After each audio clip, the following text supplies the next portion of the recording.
निकाय चुनाव को लेकर बीजेपी ने कमर कसनी शुरू कर दी है। निकाय चुनाव को 2024 के चुनाव से पहले सत्ता का सेमीफाइनल भी कहा जा रहा है। आज लखनऊ में यूपी भाजपा अध्यक्ष भूपेंद्र चौधरी की अध्यक्षता में अवध क्षेत्र के नेताओं की बैठक चल रही है, जिसमें पार्टी के कई कार्यकर्ता मौजूद हैं। माना यह जा रहा है कि निकाय चुनाव से पहले जिला अध्यक्ष और जिला संयोजकों की नियुक्ति की जा सकती है। तो देखिए, निकाय चुनाव को लेकर के कमर कस्ती नजर आ रही है बीजेपी, और अब फुल फ्लेज इसकी तैयारी ही नहीं बल्कि अब कैसे संयोजकों की नियुक्ति होगी, तमाम रणनीति तैयार हो रही है। कार्य 6 क्षेत्रों में विभाजित है, इसमें से एक अवध क्षेत्र की आज बैठक है और जो पार्टी के हमारे कार्यक्रम हैं उन कार्यक्रमों की रूपरेखा हम अपने कार्यकर्ताओं से डिस्कस करके और उन अभियानों को सफलतापूर्वक चला सकें, इसकी योजना हम लोग बनाएंगे। पहला कार्यक्रम है हमारा 17 तारीख से और 2 अक्टूबर तक देश के प्रधानमंत्री जी के जन्मदिन से लेकर राष्ट्रपिता महात्मा गांधी के जन्मदिवस तक हम लोग एक सेवा का पखवाड़ा मना रहे हैं। सेवा पखवाड़े के नाम से उसके कार्यक्रम पार्टी ने डिजाइन किए हैं डे टू डे। उन कार्यक्रमों की चर्चा अपने कार्यकर्ताओं के माध्यम से हम करेंगे।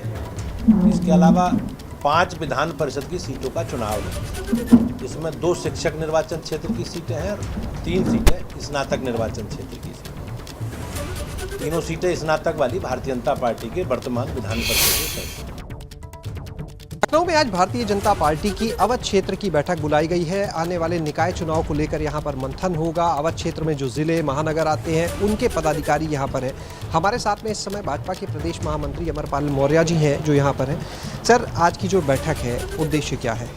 आज भारतीय जनता पार्टी के नवनियुक्त प्रदेश अध्यक्ष माननीय भूपेंद्र जी का अवध क्षेत्र पर पहली बार कार्यालय पर आगमन है। उसी निमित्त हमारे इस क्षेत्र की अवध क्षेत्र की बैठक, इसमें जिला अध्यक्ष, जिला प्रभारी, सभी क्षेत्र के पदाधिकारी आ रहे हैं। बहुत सारे कार्यक्रमों पे माननीय प्रदेश अध्यक्ष जी चर्चा करने वाले हैं। हमारा सेवा सप्ताह पखवाड़ा के कार्यक्रम आ रहा है। माननीय प्रधानमंत्री जी के जन्मदिवस हो गया, पंडित दीनदयाल जी के जयंती है और गांधी जयंती तक कार्यक्रम भिन्न भिन्न प्रकार के चलने वाले हैं। उन सभी विषयों पर, मुद्दों पर आज चर्चा होनी है। आज क्या निकाय चुनाव को लेकर भी मंथन होगा आने वाले? हाँ, सभी जो भी हमारे आगामी कार्यक्रम जितने भी आने वाले हैं वो सारे कार्यक्रमों को लेकर के हम सब जो है चर्चा करेंगे और चर्चा करके भारतीय जनता पार्टी सतत जो है संगठन के कार्यक्रम को लेकर के बैठकें आयोजित करती है और जो भी कार्यक्रम आगे आते हैं, चाहे वो चुनावी हो, संगठनात्मक हो या सेवा पखवाड़ा हो, उन सब लोगों पर काम करने के लिए हम सब आज करते हैं। 24 पर जानना चाहेंगे मौर्य जी कि एक तरफ भारतीय जनता पार्टी अपनी तैयारियों में जुटी है, दूसरी तरफ सपा बसपा जो विपक्षी दल है वो आपस में लड़ते दिख रहे हैं। सपा कहती है बसपा जो है वो भाजपा के साथ मिली है, और बसपा कहती है कि सपा भाजपा के साथ मिली है। क्या है मामला? ऐसा है कि वो सारी पार्टियां वो सत्ता के लिए काम करती हैं और सत्ता में बहुत समय से आ नहीं रहे हैं तो बेचारे छटपटा रहे हैं, तो इसलिए एक दूसरे पर छीटारोपण करने का काम है और वही करके वो समाप्त हो जाएंगे। कैमरा सहयोगी राजू के साथ एबीपी गंगा, लखनऊ। देखिए, बड़ी खबर मिल रही है। यूपी के सांसदों की रिपोर्ट कार्ड तैयार किया जाएगा और भाजपा की गोपनीय टीम एक रिपोर्ट कार्ड तैयार कराएगी। टीम देखेगी कौन सांसद कितना खरा उतरता है कुल 7 बिंदुओं पर। ये 7 बिंदु हैं जो कि आधार बनेंगे इस रिपोर्ट कार्ड का और इसे फिर आगे भेजा जाएगा। जनता के बीच पैठ कितनी है, कितना काम हुआ है, निधि का इस्तेमाल कितना हुआ है, तमाम चीजें हैं। कुल 7 बिंदु हैं और इन्हीं बिंदुओं पर जो खरा पाया जाएगा उसे ही टिकट के लिए आगे बढ़ाया जाएगा। इसी आधार पर 2024 में लोकसभा का टिकट मिल सकेगा। तो देखिए, 7 बिंदुओं के आधार पर रिपोर्ट तैयार करेगी ये टीम। गोपनीय होगी, रिपोर्ट पहुंचाया जाएगा और इसी रिपोर्ट पर निर्भर करता है कि टिकट 2024 में किसे मिलेगा।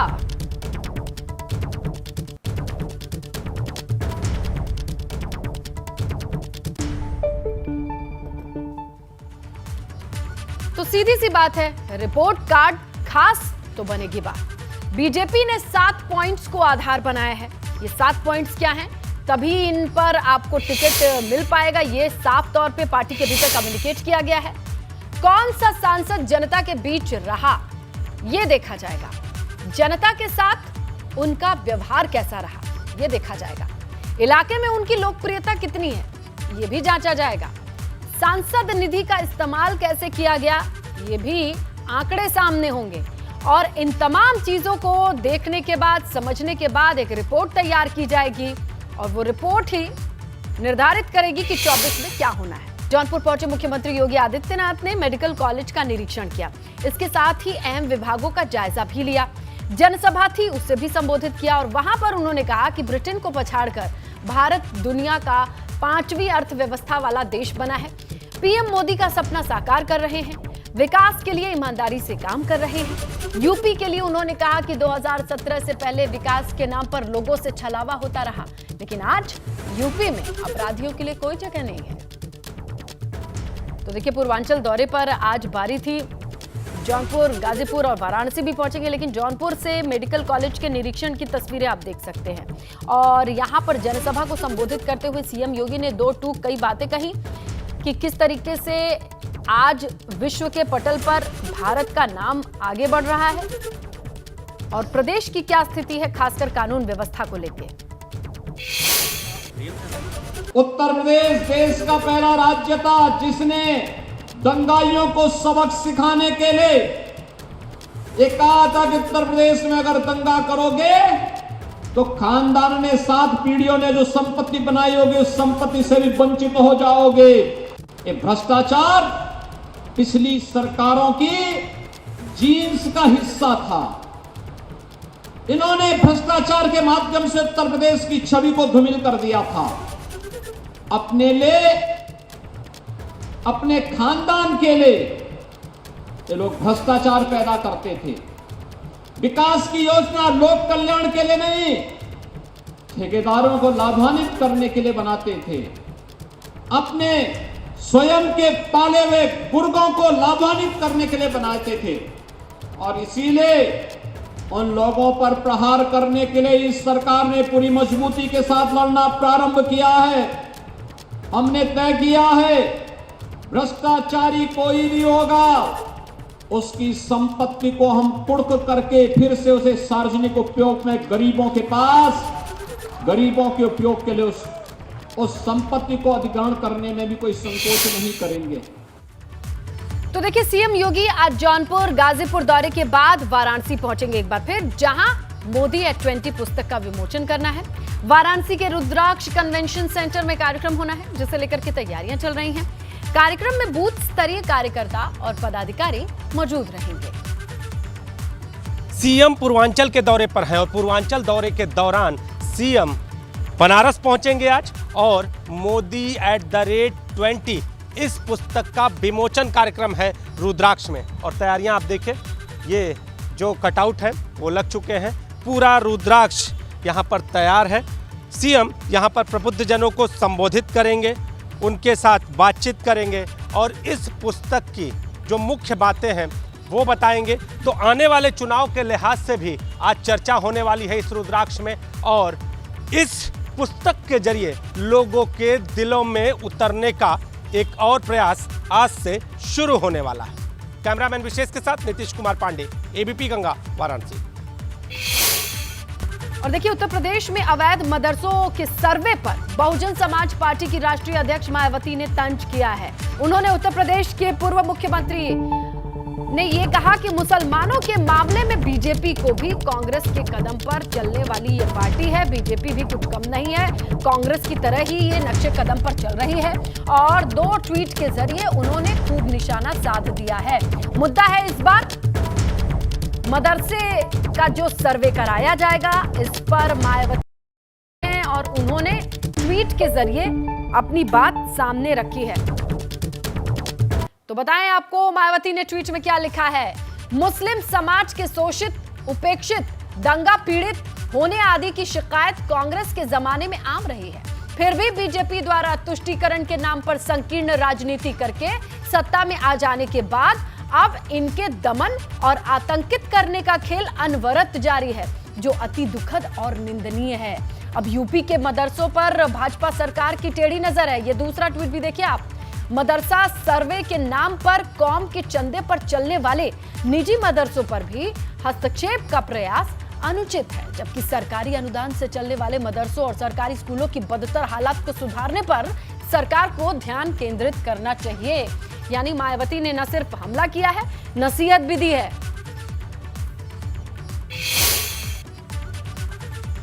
इधर मायावती के ट्वीट पर यूपी भाजपा के प्रदेश अध्यक्ष भूपेंद्र चौधरी ने पलटवार किया है। भूपेंद्र चौधरी ने कहा है कि हम मदरसे को बेहतर बनाने के लिए सर्वे कर रहे हैं ताकि खामियों को दूर किया जा सके।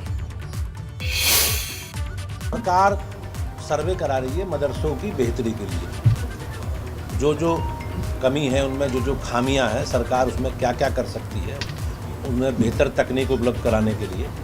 आज की तारीख में संचार क्रांति का युग है और उसके लिए हम लोग सर्वे करा रहे हैं। और सर्वे कराने के पीछे केवल मंशा सरकार की मदरसों की बेहतरी के लिए। खबर मऊ से है। सुभासपा को फिर से बड़ा झटका लगा है। सुभासपा के 100 से ज्यादा कार्यकर्ताओं ने पार्टी छोड़ी है। जिला अध्यक्ष रामजीत राजभर ने भी इस्तीफा दे दिया है। महेंद्र राजभर के समर्थन में नेताओं ने ये इस्तीफा दिया, ये खबर आ रही है। महेंद्र राजभर 4 दिन पहले ही पार्टी छोड़ चुके हैं, लेकिन पार्टी को छोड़ करके जाने वालों का सिलसिला नहीं छूट रहा है, नहीं थम रहा है। यहाँ पर आपको बताएं कि 100 से अधिक कार्यकर्ताओं के पार्टी छोड़ने की खबर आ रही है और इस तरीके से ओम प्रकाश राजभर की मुश्किलें बढ़ती दिखाई दे रही हैं। 4 दिन पहले महेंद्र राजभर के इस्तीफे के बाद आज खबर ये है, ताजा अपडेट ये है कि 100 से अधिक कार्यकर्ताओं ने भी पार्टी को छोड़ दिया है।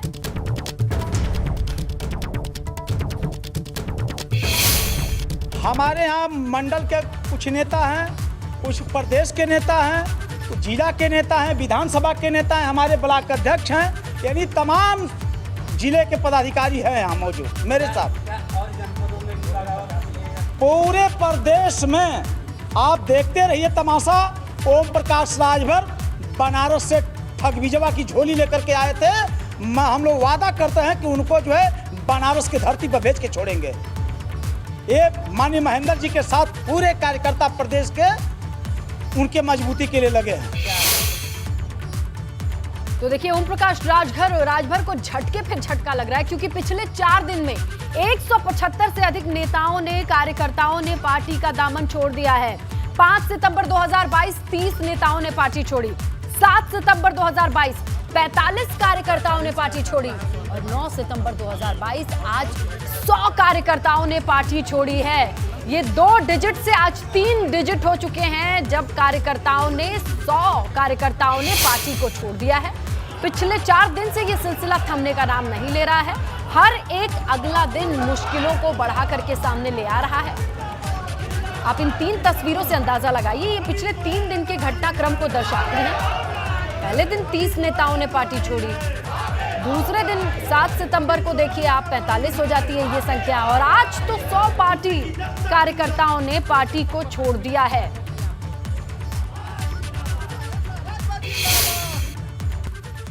रामपुर से खबर है, हम आप तक पहुंचाएं। अखिलेश यादव के बचाव में अब्दुल्ला आजम आ गए हैं। ट्वीट करके आकाश आनंद के ट्वीट का जवाब दिया है।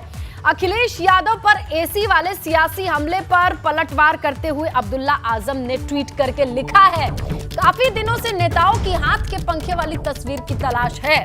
देखिए बार बार अखिलेश यादव पर एसी कमरे में बैठ करके राजनीति करने का आरोप लगता है। इसी आरोप का जवाब तंज की तरह दिया है अब्दुल्ला आजम ने।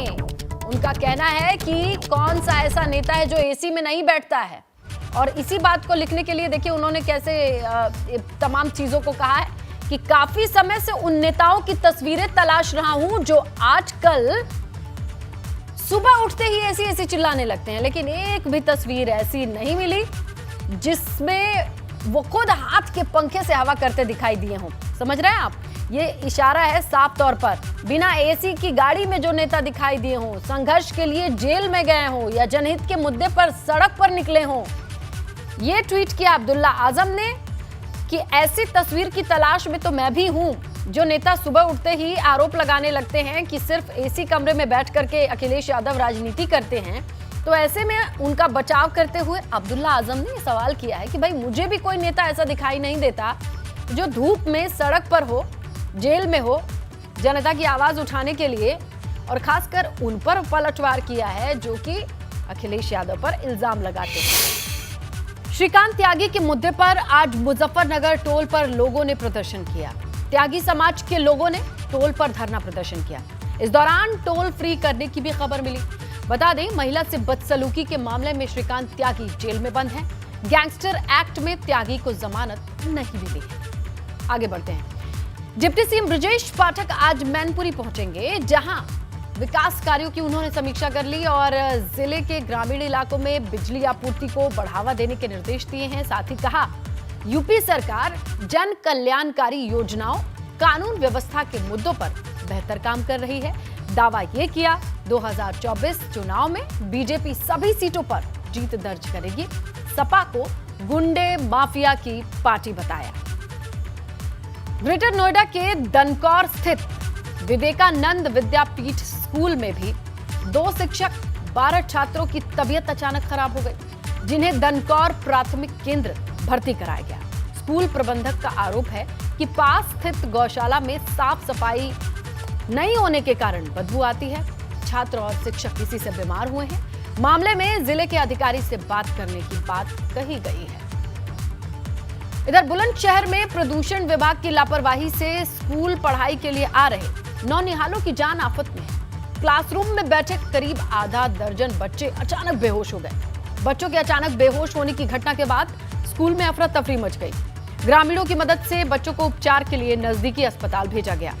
स्कूल के शिक्षकों का कहना है, औद्योगिक क्षेत्र की फैक्ट्रियों से जहरीली गैस निकलती है, जिससे बच्चे बेहोश हो रहे हैं। बालियान खाप के मुखिया नरेश टिकैत ने अंतरजातीय और प्रेम विवाह को लेकर एक बार फिर सवाल उठा दिया है। उन्होंने कहा कि जो ऐसी शादियों का समर्थन नहीं करते हैं, वो ऐसी शादियों का समर्थन नहीं करते हैं। ये भी कहा, ऐसी शादियों से माहौल खराब होता है। नरेश टिकैत ने कहा कि युवक और युवतियों की शादी घर वालों की रजामंदी से होनी चाहिए। ये भी बता दें कि बागपत के सुल्तानपुर हटाना में पश्चिमी उत्तर प्रदेश के खाप चौधरियों का बड़ा सम्मेलन आयोजित किया गया, जिसमें सभी थांबेदार और खाप चौधरी मौजूद थे। प्रयागराज के सिविल लाइंस स्कूल गर्ल्स के पास एक संदिग्ध व्यक्ति को हिरासत में लिया गया। बच्चा चोरी के शक में उसे पकड़कर पुलिस को सौंपा गया। पुलिस अब उससे पूछताछ कर रही है। रायबरेली में 2 गुटों में मारपीट के दौरान ईंट पत्थर चले। व्यापारियों ने पत्थर चला रहे युवक को पकड़ लिया, उसके बाद जमकर पिटाई की। प्रिंस और तिवारी नाम के 2 युवकों पर आरोप है।